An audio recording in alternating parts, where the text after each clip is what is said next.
Russia has reportedly found huge oil deposits in Antarctica. This claim was made by the Rosgeo Oil Exploration Company. Signs of climate change appear to be ramping up, with Antarctic sea ice melting faster than ever before. There is $50 trillion in treasure buried under Antarctica's ice, and nobody has dared to mine it, yet. Strict international laws like the Antarctic Treaty protect this icy wilderness, allowing only scientific research and banning resource extraction.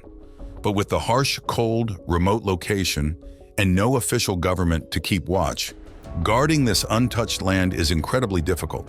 What if these barriers suddenly collapse and a global war for Antarctic treasure begins? Let us reveal how this $50 trillion could be the catalyst for a worldwide conflict.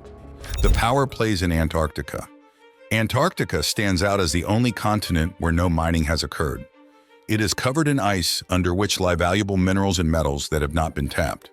This is not just because of the harsh climate, but due to international agreements, specifically the Antarctic Treaty and its Madrid Protocol. These rules forbid resource extraction and permit only scientific research. The treaty aims to protect the continent, but enforcing it is challenging. There's no central government in Antarctica, only seasonal researchers who face extreme conditions. In winter, the population shrinks significantly. Originally, any country could establish a presence in Antarctica. The extreme cold and remote location deterred many, but not all. By the 1950s, several countries, attracted by the desire to boost their influence, set up research stations. 7 nations, Norway, Australia, France, New Zealand, Chile, Argentina, and Britain, made official claims, often overlapping, complicating the geopolitical landscape. The United States and the Soviet Union also built stations, partly for strategic reasons, displaying their power in this remote area. The presence of researchers was as much about showing dominance as it was about scientific pursuit. Governance in Antarctica is largely informal, based on mutual respect among nations agreeing to the treaty's rules, which ban military activities and mining. This system is fragile and relies on goodwill rather than enforceable laws. Antarctica is considered a global commons, dedicated to peace and research. However, this balance is delicate and could be disrupted if geopolitical relations worsen or the attraction to its untouched resources grows too strong. The continent's future is uncertain, protected by an agreement as vulnerable as it is essential. During President Eisenhower's term, a strategic plan was crafted to block Soviet advances in Antarctica and to promote global diplomacy. The plan emphasized human rights and law adherence, preventing military and political conflicts in the region. Eisenhower championed these diplomatic ideals and played a significant role in negotiations involving multiple countries. These talks, spanning over 40 meetings, were marred by intense disagreements, mainly between nations wanting to hold onto their claims and those preferring international management. After extensive debates, a treaty was formed in 1959 and ratified by 1961, with Chile and Argentina as the last signatories. It banned any actions that would support or dispute territorial claims, putting all claims on indefinite hold. Despite the treaty, underlying tensions persisted over who truly controlled Antarctica. These continued disputes showed the gap between ideals of global cooperation and the reality of national interests and strategic plans. Even in this remote, inhospitable place, political and territorial ambitions can create significant conflicts. An unexpected discovery shifts the competition in Antarctica, attracting even more global attention. The race for Antarctica's hidden wealth. In the icy wilderness of Antarctica, countries quietly struggled over ownership, seeing it as rich with resources and potential for future settlements. Despite international agreements to maintain peace and promote research, nations like Australia and New Zealand actively mapped the area, marking it with their flags to strengthen their claims. The Soviets named a large part of it the Soviet Plateau, clearly stating their involvement. Nations sent researchers to Antarctica under the pretext of science, often driven by national pride. Some promoted tourism, but interest dropped after a tragic plane crash in New Zealand. Others, like the US, built unusual structures such as a nuclear reactor. The UK even considered using a hydrogen bomb to assert dominance. Argentina took extreme steps, angered by a perceived takeover by rich countries. They declared Argentine Antarctica part of their land, went beyond symbolic gestures like flag planting, and engaged in a brief armed conflict with Britain. They set up mock settlements and staged significant events like the birth of the first person in Antarctica, aimed at establishing a permanent presence. These actions, ranging from practical to absurd, highlight the intense human ambition and the lengths countries will go to claim this harsh remote land. This competition and extravagant claims shed light on the complex and unique national interests in Antarctica. Amelopalma arrived during a time of keen territorial marking, not just for ownership but to tap into hidden resources. Officially, countries mapped and studied the land for its geology, but often with ulterior motives tied to strategic and resource-based goals. Despite being designated for science, many sought the wealth beneath its surface. The 1973 oil crisis, which cut oil supplies to many Western nations, escalated the urgency to find new oil sources, turning Antarctica into a focal point of interest. The U.S. drilled multiple sites hoping to find oil, and along with Japanese efforts, transformed Antarctic waters into areas buzzing with activity driven by national and global oil needs. The continent also held valuable metals, prompting countries to establish numerous research stations in metal-rich areas like the Larsman Hills and Antarctic Peninsula. This increase in stations highlighted Antarctica's importance not just for science but as a strategic asset. The Antarctic Treaty, initially seen as a symbol of peaceful scientific collaboration, became a competitive arena as countries fought over mineral rights. The pressing question was, who had the right to these resources? Those who discovered them, extracted them, or owned the territory? The popularity of hidden treasures sparks new debates and ambitions among nations. The politics of Antarctica's resources.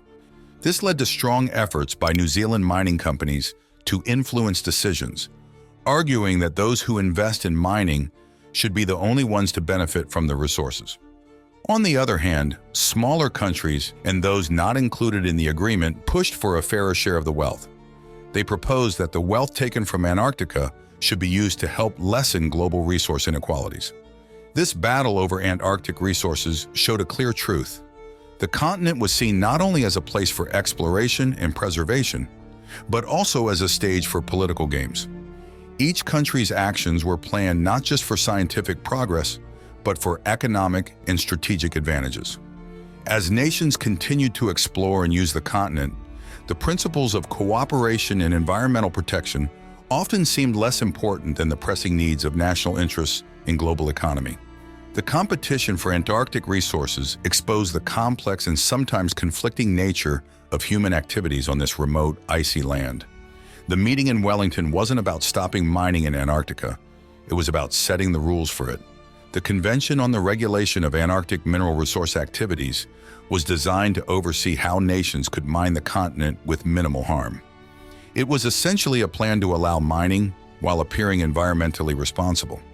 They decided that since countries were keen to mine, it was better to manage how it was done rather than to prohibit it entirely.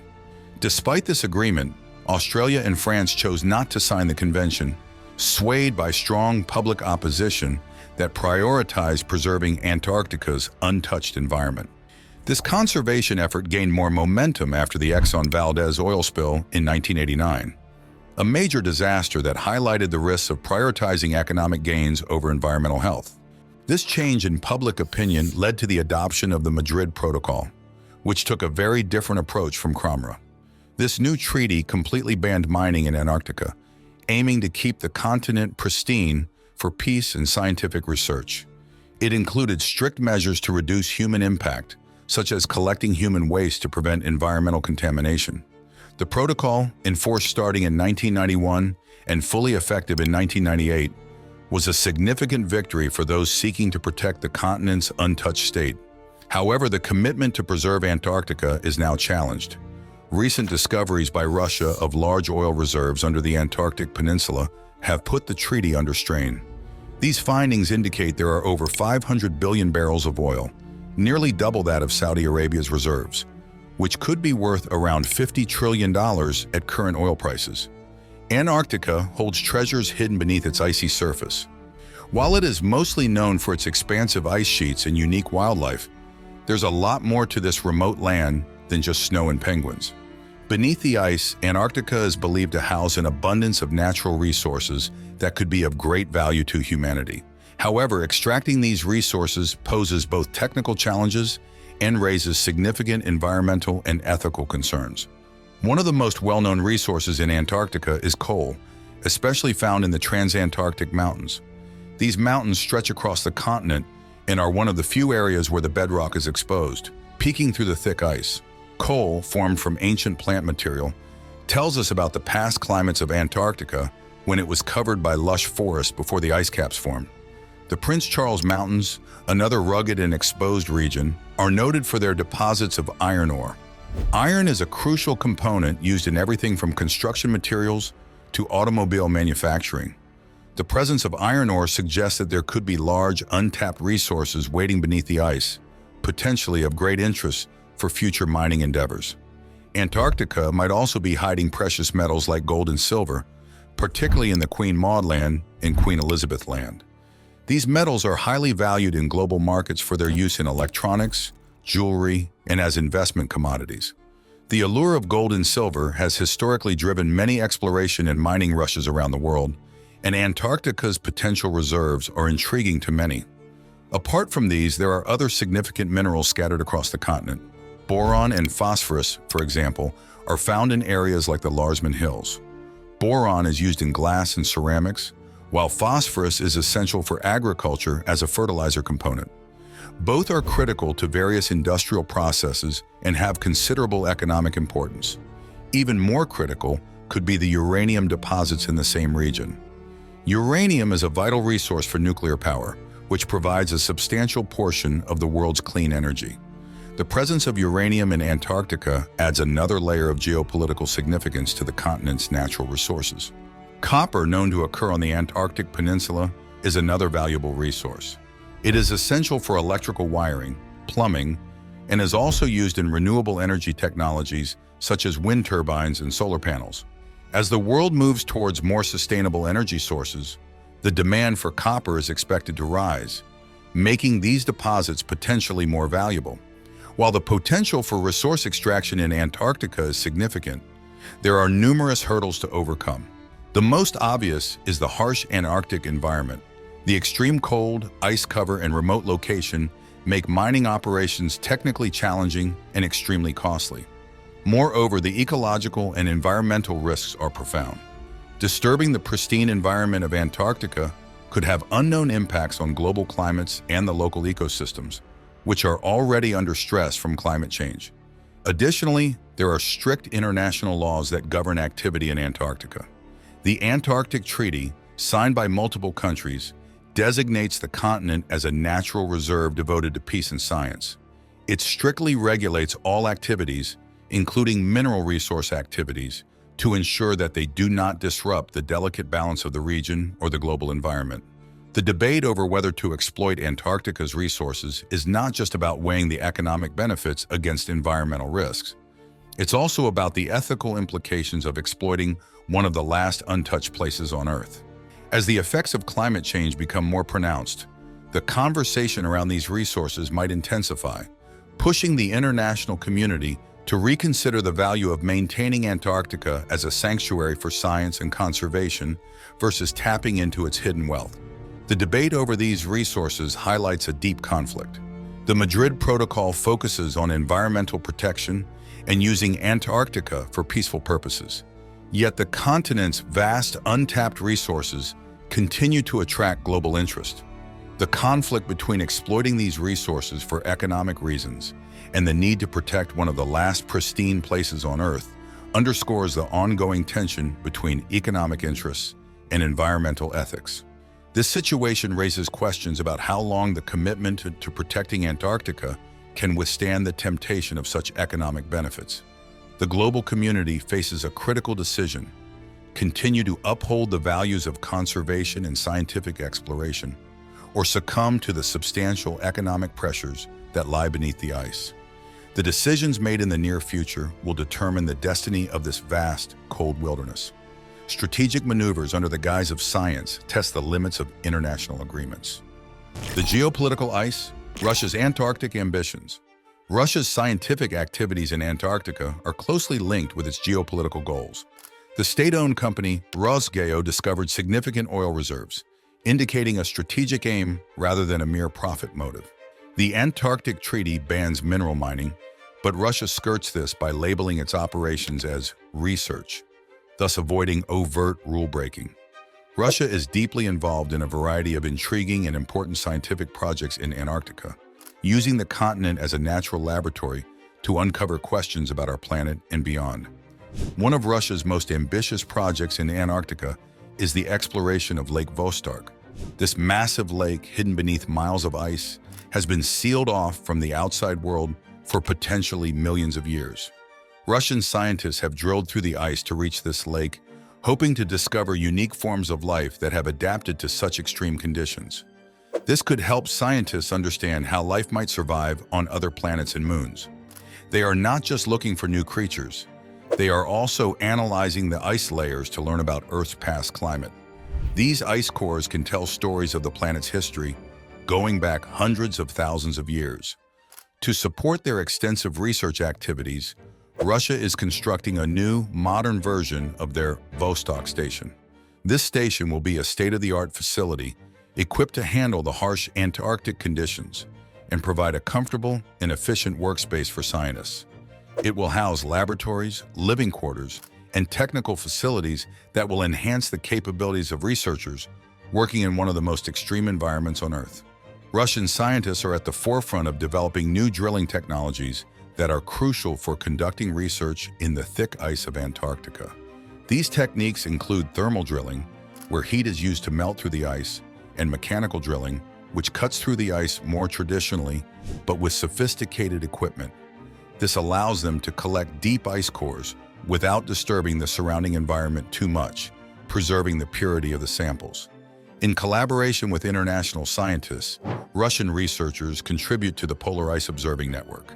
They have installed GPS and seismic sensors deep in the ice to monitor changes in the ice sheet and underlying Earth. This network helps predict how the ice sheet's melting might affect sea levels and could even trigger geological events like earthquakes. Understanding these processes is crucial for predicting the impacts of global warming. Russia's scientific missions also include ongoing environmental monitoring and geophysical studies. These studies help scientists understand the atmospheric and geological changes occurring in Antarctica. By studying these natural processes, researchers can better predict environmental changes and develop strategies to mitigate adverse impacts. Innovations in how materials are handled in the extreme Antarctic environment are also part of Russia's research. For example, they have developed methods to transport the slushy ice waste produced during drilling, which helps keep the drilling sites clean and minimizes environmental impact. All these technological and scientific advancements are not just about making new discoveries, but also about enhancing Russia's capacity to conduct future research. By training young scientists in these high-tech environments, Russia is ensuring that it continues to lead in polar research and technology. Through these projects, Russia is not only advancing its scientific knowledge, but also asserting its presence in Antarctica. These efforts are crucial for the broader scientific community's understanding of global and extraterrestrial environments. Russia's actions have not drawn major international criticism, likely because compared to other actions on the global stage, oil prospecting seems minor. However, this doesn't mean Russia can start extracting oil. Despite impressive images of vast oil reserves, the truth is less optimistic. There's indeed oil, but it's mostly under thick ice layers, making up 98% of Antarctica. The accessible oil is in an area about the size of Colorado, a tiny part of the continent. The idea of easily reachable oil is misleading. Antarctica's harsh conditions make oil extraction impractical and not profitable. Despite ongoing exploration, the extreme environment keeps the oil under ice, out of reach and not economically viable. The image of Russia as a leader in Antarctic mining is more about ambition than reality, as the continent remains largely unexploitable. Antarctica's severe climate, with frequent blizzards and roaming icebergs, makes working there extremely difficult. The ice, up to 5 kilometers thick, moves as much as 1,500 meters annually along the coasts, potentially destroying any infrastructure like oil wells. There's no local workforce. In the isolation, thousands of kilometers from the nearest cities, adds to the challenge of transporting workers and supplies. Without infrastructure, the costs of starting mining operations are extremely high. Financially, the obstacles make mining not viable unless oil prices were exceptionally high, around $150 to $200 a barrel. Current lower oil prices make it unfeasible to pursue extraction in this remote wilderness. Furthermore, the legal framework prohibits mining or oil extraction in Antarctica to protect its environment. Despite this, there are reports of Russia's illegal activities like smuggling and fishing, suggesting a readiness to exploit the region's resources. Yet, the high costs and low returns discourage such ventures. It's important to distinguish between mineral deposits and reserves. A deposit just indicates the presence of valuable materials underground. A reserve means it can be economically extracted. In contrast to Saudi Arabia's accessible oil reserves, Antarctica's oil remains untapped because it doesn't make financial sense to extract it now. Looking at oil economics in the US, the country didn't lose 1/5 of its oil in 2020. Rather, the economic viability of extraction decreased as oil prices fell. Similarly, advances in technology like fracking have allowed more oil to be extracted from previously unprofitable sources, not because there's more oil underground, but because we've become better at accessing it. Untapped resources tempt countries to reconsider their commitments to preserving Antarctica. The oil beneath Antarctica's icy veil. John Kingston from the U.S. Geological Survey looked into possible oil reserves in Antarctica. He estimated that there could be up to 19 billion barrels of oil available if conditions were ideal, but only 6 billion barrels if extraction proved difficult. This could place Antarctica alongside major oil producers like Norway and Qatar. However, these figures are speculative, as the actual potential for oil in Antarctica remains uncertain due to current technological and economic limitations. This highlights a key issue in resource management. Knowing about a resource doesn't necessarily mean we can use it. The harsh conditions in Antarctica make extracting resources costly, often more so than the profits would justify. Unless extraction technology improves or oil prices rise significantly, these oil reserves will remain theoretical. This situation illustrates a broader point about managing resources. Economic viability is as important as the physical presence of the resource. What is currently unreachable might become a major source of production as technology and economic conditions evolve. However, for now, Antarctic oil is more of a financial burden than an opportunity. The untouched oil in Antarctica attracts major countries, despite international agreements like the Madrid Protocol that aim to protect this pristine environment indefinitely. By 2048, these agreements could be reconsidered. Although 2048 might seem distant, discussions about exploiting Antarctica's resources could intensify by then. Currently, environmental regulations protect certain areas like the RWC from commercial fishing, but these too might be reconsidered. While the oil under the ice doesn't seem worth the effort now, countries like China and India, needing energy for their growing economies, might think differently. The presence of research stations in Antarctica by the US, China, India, and Russia also raises suspicions. Officially, for scientific purposes, these stations could also have strategic uses in the larger resource contest. With ongoing trade tensions between the US and China, and between India and China, these bases might serve multiple roles beyond science. Trade among Western countries has grown, with many nations supporting their businesses through subsidies and tax breaks, Europe being an exception. This has strained trade relationships, pushing the world towards more nationalistic and protective policies. Countries increasingly prefer to control their own resources rather than depend on imports. China might choose to extract oil from Antarctica itself rather than rely on imported oil.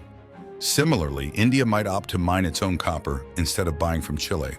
This move towards self-sufficiency often leads to disregarding international agreements and harming untouched environments like Antarctica. The Antarctic Treaty, created for cooperation post-World War II, seems outdated in today's distrustful and competitive global atmosphere. Looking ahead to 2048, there's a big discussion about whether we might start drilling for oil or mining in Antarctica. Right now, it's against the rules to do any kind of mining there, thanks to a big agreement called the Antarctic Treaty and another rule called the Madrid Protocol. These were set up to make sure no one can mine in Antarctica until at least 2048 to protect the place. Antarctica is super cold and covered in ice, which makes any kind of mining really tough and expensive. Besides, it's so far away from everything that just getting people and equipment there and back is a huge challenge. There might be oil offshore and minerals like coal and precious metals under the ice, but right now no one's planning to go after them because it's just not worth the cost and trouble with the technology we have today. Also, Antarctica is really important for the environment. It holds most of the world's fresh water frozen in its ice, and lots of unique animals live there that don't exist anywhere else. It's a place that helps scientists understand more about the Earth's climate and ecosystems because it's so untouched by human activities. There are also special areas in the ocean around Antarctica that are protected to keep the fish and animals safe. These areas help make sure there are places where wildlife can live without dealing with things like fishing or pollution. This is important because changes like warming waters and melting ice are already making life hard for these animals. In the future, if we want to think about using the resources in Antarctica, we'll need to be really careful. It will be important to keep protecting the environment while figuring out if there's a safe way to use the natural resources. The world's countries will need to work together to make decisions about this, thinking about both the environment and the possibilities for resources. So while there's a chance that mining and drilling could happen after 2048, it would only be considered if it can be done without harming this wild and special place. Making these decisions will depend a lot on how technology advances and what we learn about protecting the environment over the next few decades. A world where global cooperation is diminishing, the risk of conflicts over resources like oil and copper increases. Nations are more likely to pursue their economic interests independently, often harming global unity and environmental conservation. This self-focused approach could severely affect international relations in the natural environment. For further insights into how such scenarios have impacted smaller regions historically, you can explore related content I have produced on the environmental and economic consequences faced by small island nations caught in these global dynamics. As global resource conflicts loom, are we sacrificing our planet for short-term gains? Leave a comment and subscribe for more.